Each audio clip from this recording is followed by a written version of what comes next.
Would you like to accelerate your career and reach your full potential in just minutes a day? Welcome to the LEADx Show with New York Times best-selling author and Inc. 500 entrepreneur, Kevin Kruse.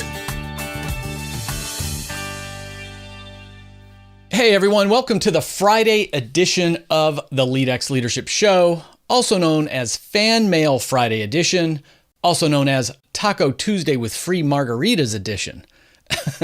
Last week, a few days ago, a few listeners came down to Philadelphia just to meet up and chat and get to know each other. Cal Miller with her wonderful daughters and Dennis Hendricks from HR Forward. And we had Peter Scott of Kikuchian Institute out of Princeton. And I want to take everyone out to dinner. And there was a local place in Philly, a Mexican restaurant I thought would have something for everyone. But I didn't realize it was Tuesday. So we walk in and it's Taco Tuesday there, which means tacos were the only thing we could order. And all the tacos came with free margaritas. So it turned out to be a more casual and boozy meetup than I thought it would be. But hey, I think everyone was down with it and had a good time. And you guys should all join us for the next one. We had a lot of fun. We talked about how to sell your consulting business. It's really hard to do if you have a professional service firm with less than 5 million in revenue, with less than 20 to 30 to 40 employees.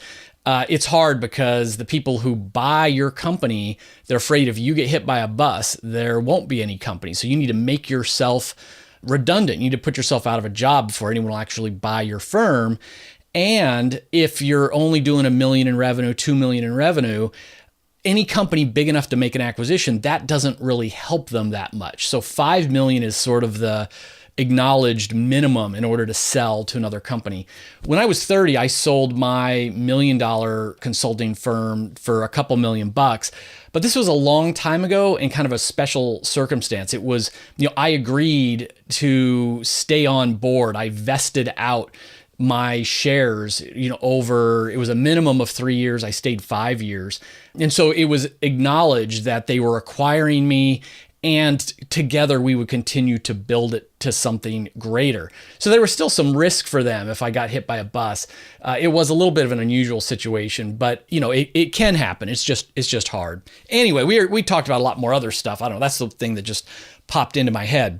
Now, before I launch into my official random thoughts of the week and answer your questions about how do you engage your team members in just 60 seconds, how do you calendar all the things you need to follow up on with your team, first, I want to read this iTunes review from RecGuy44.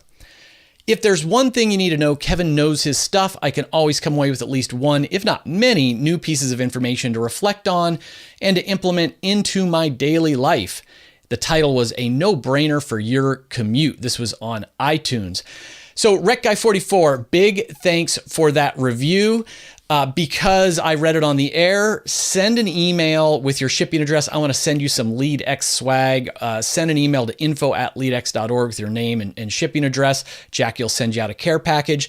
And everyone, Rec Guy's got it down. Like, I need new reviews on iTunes or wherever you're listening to this podcast to keep the audience growing. If we are not growing, we are going to go off the air. We've already scaled back from 5 episodes down to 2. We need reviews to kind of become sustainable here. So go on to iTunes or just go to leadx.org/subscribe, and that will actually bounce you to the review page. Just click some stars on iTunes and we're good to go. So, random topic, something that has been on my mind, I've been thinking about for my speeches, for my company marketing, the way I kick off important meetings with potential partners. And this is kind of a preview to an interview I did. I'm not sure when the air date on this interview is going to be. But anyway, I interviewed Donald Miller, who's the founder of a company called StoryBrand. So he provides marketing workshops down in Nashville. He consults to companies on their advertising, but it's all around the power of stories. And I'm a big story junkie. I love the idea of Joseph Campbell's, monomyth, and I've probably read, a dozen books on storytelling. I think stories are the right way to teach. Stories capture attention. So no matter what you're doing, whether you're selling or marketing or presenting or teaching, stories are key. So I think I'm sort of an expert on how to tell a great story. But he said something kind of interesting. So I'm simplifying. Again, we get into like this half-hour-long conversation in the full interview, but he talks about how, we need to make our customers the hero of the story. And heroes always have problems, right? At least until the end of the movie or the end of the story. They have to slay a dragon, they have to blow up the Death Star, or find the Wizard of Oz, whatever it is. And your role, the way you can help, is to be the guide. You can teach the hero how to slay the dragon. And of course, the hero, we all need to guide heroes. So your customer might be your boss, or maybe you have internal customers. You could be a nurse manager and your customers are the patients, or your customers might be the nurses that report to you. Or maybe you work in IT and your internal customers are 100 employees and you support, their PC use. If you're a professional speaker, your customers are your audience members. Anyway, whoever your customer is, make them the hero. What is the journey they're on? What is the adventure they're on? They are the hero, and you need to help them to solve the problem. Now, that's the easy part. That's the stuff I already know and do. But he said something interesting. He said, what you have to do is address not just their obvious external problem, you need to address their internal problem, their psychological problem. So here's the thing, when I talk to managers about leading for employee engagement, how to drive employee engagement, I usually just focus on the benefits, the big win, so that, the takeaways will help them to create a team where all their employees care more. They show up earlier, they don't call out sick, they make fewer mistakes, they come up with good ideas, they stay in the company, they don't leave for the competition. All that's great. Like people are, that's what I need to solve. Like, how do I take care of my problem employees? But those are the external problems. And what Donald Miller, really got me to understand was these managers also have internal problems. And the words that he used, Donald Miller said, you need to figure out like their aspirational identity. Who are they today and who do they want to become? That's their aspiration. That's their internal problem. So all of these managers that I talk to about, hey, here's how you're going to drive employee engagement and take care of your problem employees, I have to figure out what is their aspirational identity. Do they want to overcome imposter syndrome? They don't feel qualified to be in the role they're in as the manager. Do they just have a general lack of confidence? Do I need to help them with their leadership confidence? Do they all want to be a great boss? Do they want to win a best place to work award like I did? Do they just want everybody to both love and respect them? I need to figure out that psychology and then speak to both of those internal and external problems. So, you just need to figure that out. And at the very least, your customer should be your boss. And, your boss's external problem that you can help with and be a superstar and get promoted is maybe your boss has this big report due at the end of the quarter and you're going to really contribute and work hard and help her to get that external problem taken care of. But maybe your boss has these internal issues. Maybe she really is feeling guilt about family and work, and her internal problem is, making it home for dinner with her kids. If you can help her to do that, maybe that's your win. Maybe internally, she wants to get a promotion. Maybe she gets a lot of stuff done, but she's feared and not liked by team members or her peers, and maybe you can help in some way. I don't know, but it's sort of just this high value concept that is really powerful. Who's your customer? How can you make them the hero in an adventure, in a story? How can you help them to solve both their external but also internal problems? So I've been rattling around on that for a while. All right, let's go to some Q&A. Now, this first question came from an audience member. I was doing a keynote on leadership and employee engagement for a civil engineering company, really cool company. I was out in Chicago, And it was after the speech that a guy came up and he said, hey, every Monday morning, all of my team members come in and say hello, and I've got, 30 seconds to a minute with them. What's the best single thing I can do in that first minute of the week to improve employee engagement? And I was kind of stumped, now someone wants to boil it down to 1 minute. And I, of course, talk about great leaders focus on growth, recognition, and trust. And it's not hard, doesn't take a lot of time, but I taught how to do that.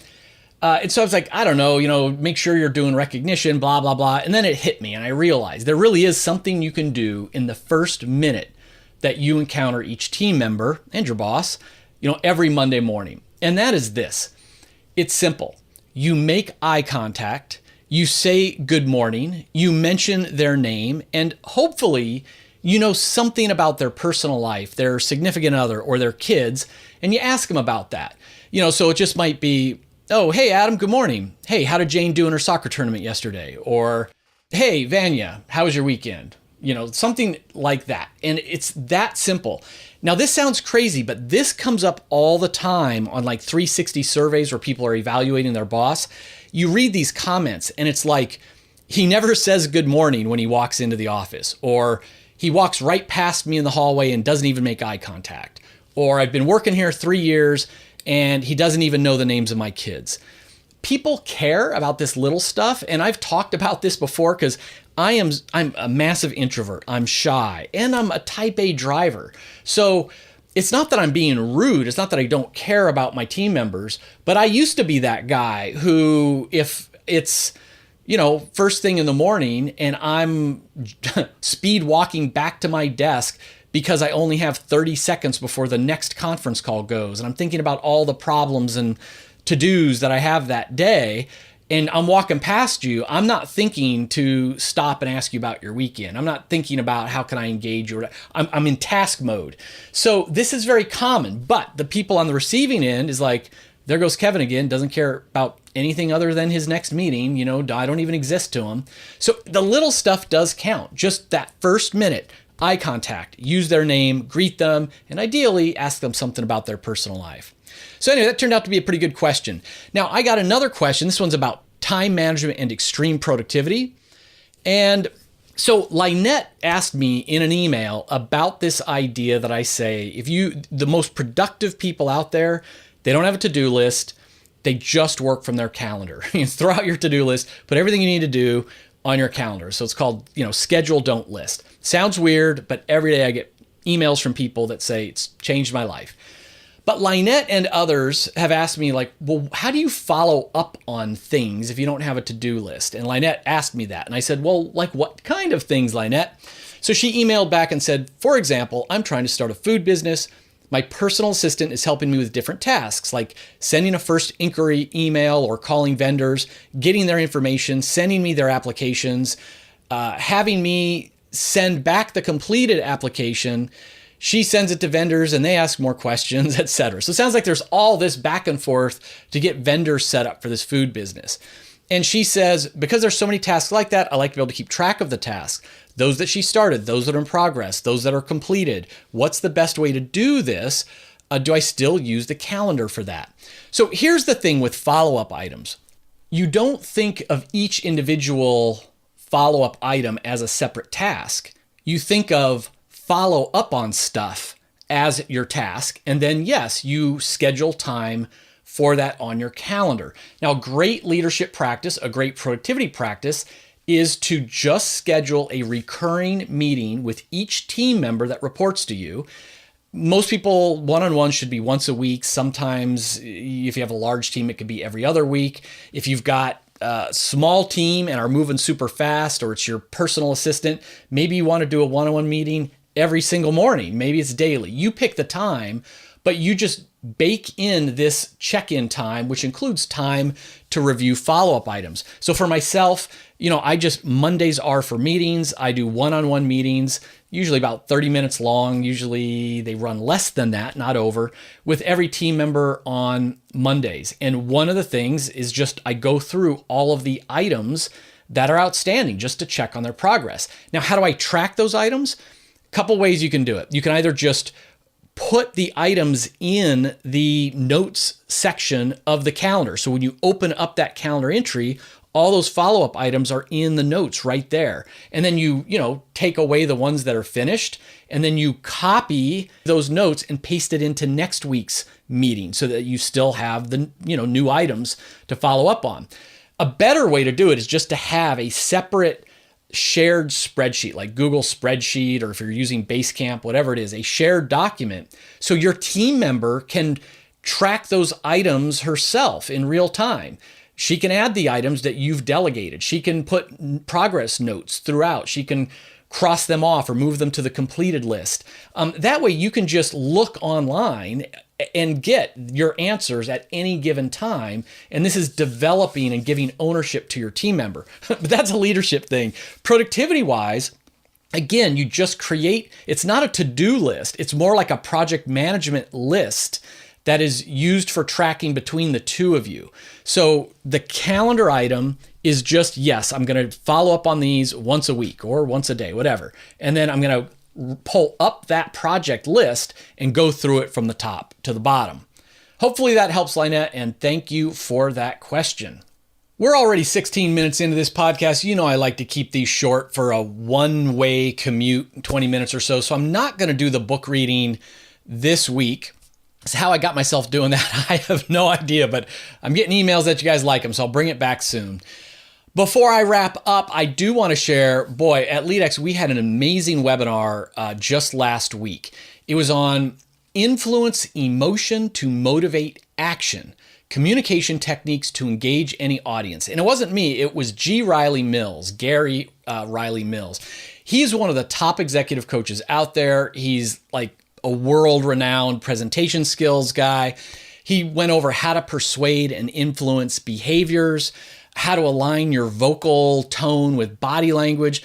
This was one of the most active webinars we've done so far. So if you missed it but want to take your presentation skills up a notch, this 1-hour training has been added to the LEADx Academy archives. Just visit leadx.org. You can sign up for the free trial and check it out. Again, it's influence emotion to motivate action. LEADx.org has that and 50 other courses.